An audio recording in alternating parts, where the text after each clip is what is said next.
Friends, I hope you are doing well. Today we will talk about how to fix or how to solve the problem of server error on Trades. We click on settings. Here we click on apps, default apps, app settings. In this page we click on Trades and you will enter. Here in this window of app info we go to first stop and we click OK. Here we click on storage, then we click on clear cache. Here we click on Play Store. You will search about Trades,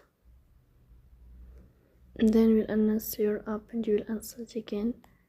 So please don't forget Super Sats.